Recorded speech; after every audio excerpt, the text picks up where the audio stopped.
When your own child treats you like a stranger, it doesn't just hurt. It shakes your entire world. You gave them everything, your time, your energy, your love. But now, their dismissive tone or casual disregard makes you feel invisible. What if I told you the key to fixing this isn't in their hands, it's in yours? Today, I'll show you how to reclaim the respect you deserve, not through guilt, anger, or demands, but through 6 transformative strategies that rebuild relationships and your confidence. Let's begin. Step 1. Reclaim your personal power. Parents often fall into a trap. They shrink themselves to avoid rocking the boat. You cancel plans to babysit last minute, bite your tongue during arguments, or hide your needs to keep them happy. But here's the hard truth. The more you diminish yourself, the smaller you become in their eyes. Take Linda, a former nurse who spent years jumping at every call from her son. When he forgot her birthday yet again, she didn't complain. She didn't want to seem needy. But over time, he began treating her like an on-call helper, not a parent. Everything changed when Linda started saying, "I can't help this time. I have plans." At first, her son was annoyed. He accused her of being selfish, but Linda stood firm. Slowly, something shifted. Her son began asking about her life. "What are your plans, Mom?" He started remembering her birthday. Why? Respect grows when you honor your own worth. This isn't about punishing your children. It's about showing them you're a person with your own life, goals, and boundaries. Stop apologizing for existing. Your value isn't negotiable. Step 2. Silence speaks louder than arguments. When your child belittles your opinions, your instinct might be to defend yourself. But fighting for respect is like shouting into a storm. It leaves you exhausted and unheard. Meet Carlos, a mechanic whose daughter mocked his old-fashioned career advice. He'd fire back, listing his sacrifices. "I worked 3 jobs to put you through school." But the arguments only pushed her further away. Then Carlos stopped engaging. The next time she criticized him, he took a deep breath and said, "I'll share my thoughts when you're ready to listen." Silence followed. His daughter, expecting a fight, was caught off guard. Weeks later, she approached him. "Dad, can we talk about this job offer?"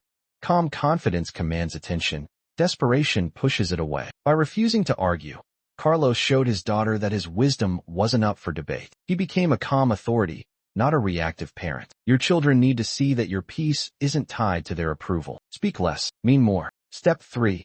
Cultivate emotional independence. It's crushing when your child's indifference feels like a rejection of you. But needing their validation hands them a weapon, the power to define your worth. Sarah, a grandmother, texted her kids daily, hoping for a reply. When they rarely did, she spiraled into loneliness. Maybe they're too busy, she'd tell herself. But deep down, she felt forgotten. Then Sarah joined a hiking group. She posted photos of her adventures, not to guilt her kids, but to live. One day, her daughter texted, "Mom, how'd you hike that trail?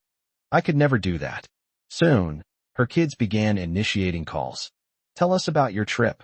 The less you cling, the more they'll reach. When Sarah stopped waiting for their attention, they became curious about hers. Build a life so full, their attention becomes a bonus, not a requirement. Step 4.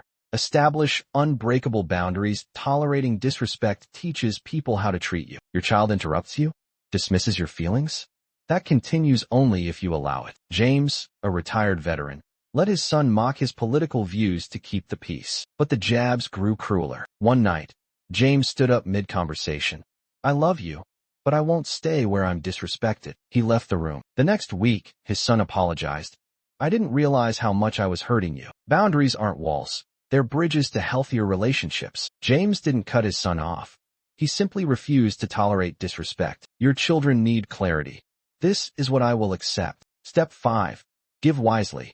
Not endlessly. Love isn't measured by how much you sacrifice. Constantly giving, whether money, time, or energy, creates entitlement, not gratitude. Maria funded her daughter's business, drove her grandkids to school daily, and cooked meals for her son's family, all while being called overbearing. When Maria stopped, her daughter snapped. "Why are you being so selfish?"